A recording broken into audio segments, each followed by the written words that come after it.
సోదరి సోదరులారా, యేసుక్రీస్తు నామమున మీకు శుభవందనాలు. ఎక్కడెక్కడ దేవుని మాటలు వినబడుతున్నావో అక్కడంతా దేవుని ఆశీర్వాదములు, దేవుని దీవెనలు, దేవుని బిడ్డలు ప్రజలందరికీ ఉండాలని దేవుడు మనల్ని ఎప్పుడూ దీవించాలని ఆయన కోరుతుంటున్నాడు. ఆ గాలిలో వినబడుతున్న మాటలు, వాన కోకిల, జంతువులు అన్నీ ఆ శబ్ద తరంగం ద్వారా ఆయన స్తుతిస్తున్నాయి. మనం కూడా మనసుతో దేవుని స్తుతిస్తాం. ప్రార్థన చేసుకొని ఇవాళ మాటలు విందాం. ప్రేమగల జీవంగల మా పరలోక తండ్రి, నీ పరిశుద్ధ పాదంలో వందనాలు స్తోత్రం చెల్లిస్తుంటున్నాం. నీకే మహిమ ఘనత ప్రభావం అర్పిస్తుంటున్నాం. మా ప్రభా మమ్మల్ని పరిశోధించండి, పరీక్షించండి. నీ కాయసమైన మార్గం చూడండి. నిత్య మార్గం నడిపించండి. ఆయన యుద్ధాన్ని, భూకంపాలు, జన నష్టం, ప్రజా నష్టం వాటి లేకుండా సహాయం చేయండి. ఎండ తీవ్రత నుంచి తగ్గించండి. ప్రజలు తండ్రి ఓడదెబ్బ తగలకుండా సహాయం చేయండి. నాయనా ప్రభా, ఈ విధంగా తండ్రి మత్తు బానిసలైన వారికి విడుదల కలిగించండి. ఆయా రోగగ్రస్తులకు ముట్టి స్వస్థత దయచేయమని ప్రార్థిస్తున్నాం. నాయనా దురాత్మ శక్తుల చేత పీడింపబడుతున్న వారికి నీ నామమున విడుదల కలిగించమని ప్రార్థిస్తున్నాం. నాయనా ప్రభా, నీకే స్తుతి స్తోత్రములు చెల్లిస్తూ నాయన కరువు కాటకాలు అంటువ్యాధులు ప్రబలకుండా సహాయం చేయమని, నేటి వాక్య అధ్యయన ఆశీర్వాదాలు మెండుగా ప్రసాదించమని యేసుక్రీస్తు వారి శుభనామమున ప్రార్థన చేస్తున్నాం తండ్రి, ఆమెన్. సోదరి సోదరులారా, మరి ఈరోజు దేవుని యొక్క పరిశుద్ధ లేఖనంలో నుంచి కొన్ని విషయాలు మనము ఆదికాండం నుంచి ఆదికాండంలో కొన్ని విషయాలు 12వ అధ్యాయము 8వ వచనం నుంచి మిగతా భాగం మనం ఈరోజు చదువుకోబోతుంటున్నాం.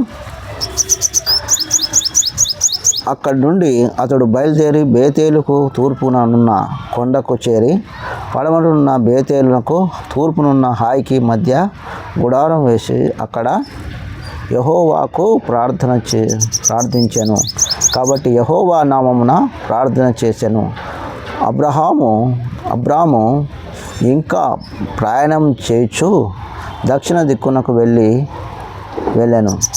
కాబట్టి ఇంకా ప్రయాణం చేస్తూ ఆయన యెహోవా నామమున ప్రార్థన చేస్తూ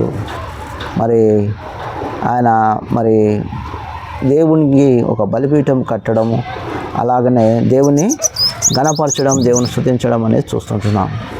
కాబట్టి ఆయన నేర్చుకున్న విషయాలు దేవుడు ఏదైతే చెప్తాడో, దేవుడు ఏదైతే చేయమన్నాడో దాన్ని చేస్తూ ముందుకు వెళ్ళిన దేవుని దృష్టికి యథార్థంగా బ్రతికినట్టు మనం చూస్తుంటున్నాం. ఆ యథార్థతలో మనము ఎల్లప్పుడూ ఆయన జీవించాలని ప్రభు ఎంతగానో తనకు హెచ్చరికలు ఇస్తూ ముందుకు పంపించాడు.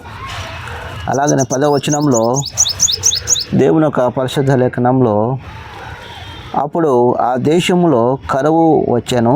ఆ దేశంలో కరువు భారంగా ఉన్నందున అబ్రహాము ఈజిప్టులో నివసించుటకు అక్కడికి వెళ్ళాను. అతడు ఈజిప్టులో ప్రవేశించుటకు సమీపించినప్పుడు అతడు తన భార్య అయిన శారాతో, ఇదిగో నీవు చక్కని దానవని నేను ఎరుగుదును. కాబట్టి ఇక్కడ తాను అక్కడ కరువు వచ్చేసింది. కాబట్టి తాను ఈజిప్టుకు ప్రయాణం చేసినట్టు మనం చూస్తున్నాం. కాబట్టి ఈ రోజుల్లో కూడా మనం చూస్తుంటున్నాం. ఆనాడు కరువు వస్తే అబ్రహాం ఏ విధంగా తాను ఉన్న ఊరును విడిచిపెట్టి ఎక్కడైతే ఈజిప్టుకు బయలుదేరాడో, ఆనాటి ఈజిప్టు ఎన్నోసార్లు యుద్ధాలు జరిగి ఎన్నో కరువులు వచ్చినప్పటికీ తిరిగి అవి కోలుకుంది. అంటే పాలు తేనె ప్రవహించే దేశముగా ఆ దేశం ఉన్నట్టు మనం చూస్తుంటున్నాం. కాబట్టి దేవుడు ఆశీర్వదించిన ఒక ప్రాంతంగా కూడా చూస్తుంటున్నాం. కాబట్టి సోదరి సోదరులారా, ఈజిప్ట్ అంటే లోకము, అది శరీరాశ, నేత్రాశ ఉంటుంది. ఆశలు, దురాశ అనేది ఈజిప్టు. అంటే లోకానుసారమైన జీవితం అనేది ఉంటుంది దాంట్లో. కాబట్టి అటువంటి జీవితం నుంచి మానవుడు వైదొలగాలని దేవుడు కోరుతుంటున్నాడు. మనము ఒకసారి ఏదైనా ఇబ్బంది కష్టం వస్తే మనం వారిని వీరిని ఆలోచిస్తుంటున్నాం. కానీ ఇక్కడ అట్లనే జరిగింది. మరి ఈజిప్టుకు తను కరువు వచ్చినప్పుడు ఈజిప్టుకు వెళ్ళాలని తను ఒక నిర్ణయం తీసుకున్నట్టు మనం చూస్తుంటున్నాం. అలాగనే మనం చూసినట్టయితే 12వ వచనంలో ఈజిప్టీయులు నిన్ను చూచి ఈమె అతని భార్య అని చెప్పి నన్ను చంపి నిన్ను బ్రతకనిచ్చేదరు. నీ వలన నాకు మేలు కలుగునట్లు నిన్ను బట్టి నేను బ్రతుకున్నట్లు నీవు నా సహోదరివని దయచేసి చెప్పుమనెను. అబ్రహాము ఈజిప్టు చేరినప్పుడు ఈజిప్టీయులు ఆ స్త్రీని మిక్కిలి సౌందర్యవంతుట చూచారు. కాబట్టి ఇక్కడ అబ్రహాం అంటున్నాడు, నిన్ను బట్టి నన్ను చంపకుండా, నిన్ను బట్టి నాకు అపాయం కలగకుండా నీవు నా సహోదరి అని చెప్పు అని భార్య శారాతో చెప్తుంటున్నాడు. కాబట్టి మరి ఈ వచనాలను చూస్తుంటే ఆనాడు అపక్రిఫాలో మరి ఒక గ్రంథము అక్కడ దొరికిన గ్రంథపు చుట్టాల్లో దొరికిన వాక్యము మరి అక్కడ దొరికిన మాటల్లాగా చూస్తుంది. మరి ఇవే మాటలే అందులో రాయబడినట్టు చూస్తుంటున్నాం పుస్తకంలో. కాబట్టి మరి దేవుడు మరి ఆనాటి అబ్రహాము మరి ఏదైతే ప్రయాణం చేసినాడో శారా గురించిన ఈ 12వ అధ్యాయంలో మరి చెప్పిన మాటలే మరి ఆనాడు ఆ గ్రంథంలో రాయించినట్టు, ఆ చుట్టల్లో రాయించినట్టు చూస్తుంటున్నాం. కాబట్టి సోదరి సోదరులారా, అలాగనే దేవుని యొక్క పరిశుద్ధ లేఖనంలో 14వ వచనం, అబ్రహాము ఈజిప్టులో చేరినప్పుడు ఈజిప్టీయులు ఆ స్త్రీని మిక్కిలి సౌందర్యవతి ఉండుట చూచిరి. ఫరో యొక్క అధిపతులు మేము ఆమెను చూచి ఫరో ఎదుట ఆమెను పొగిడిరి గనుక ఆ స్త్రీ ఫరో ఇంటికి తేబడెను. కాబట్టి ఆ స్త్రీ ఫరో ఇంటికి తేబడెను. అతడు ఆమెను బట్టి అబ్రహాముకు మేలు చేసెను. అందువలన అతనికి గొర్రెలు, గొడ్లు, గాడిదలు, దాసులు పనికత్తెలు, ఆడుగాడిదలు, ఒంటెలు ఇవ్వబడెను. అయితే యెహోవా అబ్రహాం భార్య అయిన శారాను బట్టి ఫరో అతని ఇంటి వారిని మహావేదన చేత బాధించెను. కాబట్టి ఇక్కడ అబద్ధమైతే అబ్రహాము చెప్పినాడు, కానీ దేవుడైతే ఆ విషయాన్ని అంగీకరించలేదు. ఫరోను వారి కుటుంబాన్ని మాత్రం దేవుడు మరి శిక్షించడం జరుగుతుంది. కాబట్టి దేవుడు ఒకటి రైట్ అంటే రైటే ఉంటుంది, తప్పు అంటే తప్పే ఉంటుంది. పాపం అనే దాన్ని మనం కప్పిపుచ్చుకోకూడదు. దేవుని ఎదుట ఎప్పుడూ మనము మరి నిర్దోషులుగా ఉండాలని దేవుడు కోరుకుంటున్నాడు. కాబట్టి సోదరి సోదరులారా, మరి ఇట్లాగనే చూసినట్లయితే 17వ వచనంలో, అయితే అబ్రహాము భార్య అయిన శారాను బట్టి ఫరో అతని ఇంటి వారందరినీ మహావేదన చేత బాధించెను. అప్పుడు ఫరో అబ్రహామును పిలిచి, నీవు నాకు చేసిన ఏమిటిది ఈ పని? నీ భార్య అని నాకెందుకు తెలుపలేదు? ఈమె నా సహోదరిని నీ ఎడల చెప్పితివి. నేను ఆమెను నా భార్యగా చేసుకుందునేమో. అయితేనేమి ఇదిగో నీ భార్య, ఈమెను తీసుకొని పో అని చెప్పాను. మరియు ఫరో అతని విషయమే తన జనులకు ఆజ్ఞాపించినందున వారు అతనికి భార్యను కలిగిన సమస్తమును పంపివేశారు.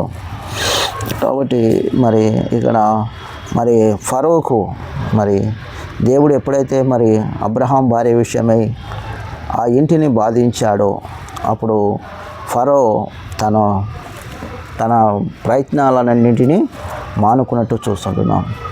కాబట్టి మనము ఒక్కొక్కసారి దేవుని మాటలను, దేవుని ఆలోచనలు చేయకుండా మన లోకానుసారమైన ఆలోచనలు కలిగి ఉంటాం. అటువంటి పలు ఆలోచనలు మనం కలిగి ఉన్నప్పుడు దేవునికి దూరం అయిపోయే అవకాశం ఉంటుంది. కాబట్టి మన జీవితం యథార్థమైనదిగా ఉండాలి, నిజాయితీగా జీవితముగా దేవుని దృష్టికి అంగీకార యోగ్యమైనదిగా ఉండాలని దేవుడు కోరుకుంటున్నాడు. 13వ అధ్యాయంలో అబ్రహాము తనకు కలిగినది సమస్తమును, తన భార్యను, తనతో కూడా ఉన్న లోతును వెంటబెట్టుకొని ఈజిప్టు నుండి బయలుదేరి బయలుదేరి దక్షిణ దేశమునకు వెళ్ళాను. అబ్రహాము వెండి బంగారములను పశువులను కలిగి బహు ధనవంతుడై ఉండెను. అతడు ప్రయాణం చేయొచ్చు దక్షిణం నుండి బేతేలుకు అనగా బేతేలుకు హాయికి మధ్య తన గుడారము మొదట ఉండిన స్థలమునకు వెళ్ళాను. తాను మొదట బలిపీఠమును కట్టిన చోట చేరాను. అక్కడ అబ్రహాము యెహోవా నామమున ప్రార్థన చేశాను. కాబట్టి ఇక్కడ యెహోవా నామమున బలిపీఠం కట్టి అక్కడ మరి ప్రార్థన చేసినట్టు మనం చూస్తున్నాం. మరి దేవుడు మరి అబ్రహాముతో మరి ఎన్నో విషయాలు మరి తాను దేవునికి చెప్పినప్పుడు ఆ మాటలను మరి గ్రహించినట్టు మనం చూస్తుంటున్నాం. దేవుడు కొన్ని విషయాలు మరి తప్పుడు విషయం ఉన్నప్పుడు దాన్ని సహకరించడు. సరిగా దేవునికి యథార్థంగా జరిగించినప్పుడు అబ్రహాముకు సహాయం చేసినట్టు మనం చూస్తుంటున్నాం. కాబట్టి మరి ఇక్కడ చూసినట్లయితే 5వ వచనంలో అబ్రహాము కూడా వెళ్ళి లోతునకు గొర్రెల గొడ్లను గుడారంలో ఉండెను. అలాగే 4వ వచనంలో 3వ వచనంలో బేతేలుకు హాయికి మధ్య తన గుడారమును వేసాను. మొదట ఉండిన స్థలమునకు వెళ్ళాను. అనగా బేతేలు దక్షిణముగా ఉండెను బేతేలు. మళ్ళా ఆయన యెరూషలేముకు ఉత్తరానికి వచ్చినాడు. ఉత్తరం నుంచి మరి దక్షిణానికి హెబ్రోనుకు వెళ్ళాడు. మరి హెబ్రోనుకు వెళ్ళడమే కాదు, హెబ్రోన్ నుంచి తిరిగి యెరూషలేముకు రావడం జరిగింది. ఆ విధంగా మరి తాను ప్రయాణాలు చేస్తూనే ఉంటూ తన దేవుడు చెప్పిన స్థలం వరకు వెళుతున్నాడు. కాబట్టి సోదరులారా మరి ఆ విధంగా తాను బలిపీఠం నిర్మిస్తూ మరి దేవునికి సత్యమైన జీవితాన్ని తను గడపాలని దేవుడు కోరినాడు. కాబట్టి అప్పట్లో ఎంతో ధనవంతుడు, ధనానికి మించిన మరి ఎంతో లక్షాధికారం ఇచ్చిన కోటీశ్వరుడుగా వెండి బంగారాలు తనకు ఉన్నట్టుగా మనం చూస్తుంటున్నాం. అంటే ఎంత ధనాన్నున్నా తాను ధనమూలం జగత్ అన్నట్టు, ధనమూలం జగత్తు కాదు విపత్తు అయినట్టు తాను ఈ ధనాన్ని ఆశించలేదు, ఈ ధనం కృపణ ప్రయాసపడలేదు. తనకు దేవుడు ఏదైతే చెప్పినాడో దాన్ని మాత్రమే తాను చేసినట్టు చూస్తున్నాం. 7వ వచనంలో అప్పుడు అబ్రహాము లోతు పశువుల కాపుర్లకు కలహం పుట్టాను. ఆ కాలమందు కనానీయులు పెరిచీలు ఆ దేశంలో కాపురం ఉండిరి.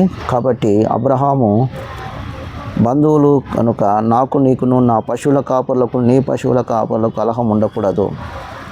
ఈ దేశమంతటా నీ ఎదుట ఉన్నది కదా, దయచేసి నన్ను విడిచి వేరుగా ఉండుము. నీవు ఎడమ తట్టుకు వెళ్ళినా నేను కుడి తట్టుకు వెళుతాను, నీవు కుడి తట్టుకు వెళితే నేను ఎడమ తట్టుకు వెళ్ళదని లోతుతో చెప్పగా, మరి లోతుకు నీవే నిర్ణయం తీసుకునైనా మరి ఎక్కడ నువ్వు మరి ఫస్ట్ నువ్వు వెళితే నేను తిరిగి ఇంకో దిశగా నేను ప్రయాణం చేస్తాను. లోతుతో మరి వివాదం పెట్టుకోకుండా తాను మరి దాన్ని సామరస్యంగా పరిశోధించుకోవడానికి చూస్తుంటున్నాడు. కాబట్టి మనముగా ఒకసారి మరి ఆనాడు పెరిజ్జీలు కనానీయులు మరి ఉన్నారు. ఈ పెరిజ్జీలు కనానీయులు వీరిద్దరిని చూసి ఎంతో నవ్వుకున్నారు. ఏంది వీళ్ళు ఇలా ఉంది వీళ్ళ బతుకులు అని చూసేవారు. అంటే వీళ్ళ కొట్లాడలు వీళ్ళు చేసే శాస్త్రాలను బట్టి వారిని గమనించేవారు. అలాగే ఈరోజు మనల్ని విశ్వాసులమైన మనము, క్రైస్తవులమైన సంఘస్థులమైన మనము ప్రజలు గమనిస్తూ ఉంటారు. మనం ఏం చేస్తున్నాం, ఏంది ఇటువంటి శాస్త్రాలు చేస్తున్నారు మనము అని దేవుని నామము ప్రజల ముందర అవమానం జరుగుతుంది. కాబట్టి మిమ్మల్ని బట్టి నా నామం అన్ని జనుల మధ్య దూషణ కలుగుతుంది. కాబట్టి అటువంటి ప్రయత్నాలు మనిషికి ఉండకూడదు. మరి అబ్రహాము 2 తీసుకొని వచ్చాడు. ఈ రెండిటిని మరి చూద్దాం. ఒకటి ధనము, మరి రెండోది హాగరును తీసుకొచ్చాడు. కాబట్టి నీవు నీ బంధువుల తండ్రి నీ ఇంటి నుండి నువ్వు బయలుదేరి వెళ్ళు అంటే ఈ రెండింటిని తాను మోసుకొని వచ్చినట్టు మనం చూస్తుంటున్నాం. అలాగే మరి చూసినట్టయితే 10వ వచనంలో లోతు తన కన్నులెత్తి యొర్దాను ప్రాంతం అంతటిని చూచి యెహోవా సొదొమ గొమొర్రాను పట్టణమును నాశనం చేయకమునుపు సోయరు వరకు అదంతా యెహోవా తోట వలె, ఈజిప్టు దేశం వలె, నీళ్లు పారు దేశం వలె ఉండెను. కాబట్టి లోతు తనకు యొర్దాను ప్రాంతం అంతటిని ఏర్పరచుకొని తూర్పుగా ప్రయాణం చేశాను. అట్లు వారు ఒకరినొకరు వేరైపోయి అబ్రహాము కనానులో నివసించెను. లోతు ఆ మైదానమందు పట్టణము ప్రదేశంలో కాపురం ఉండెను. సొదొమ దగ్గర తన గుడారం వేసెను. సొదొమ మనుషులు దుష్టులు, యెహోవా దృష్టికి బహు పాపులై ఉండిరి.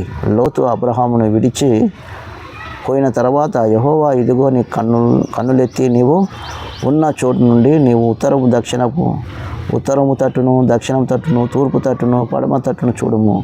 ఎందుకనగా నీవు చూచున్న ఈ దేశమంతటిని నీకును నీ సంతానమునకు ఇస్తున్నాను.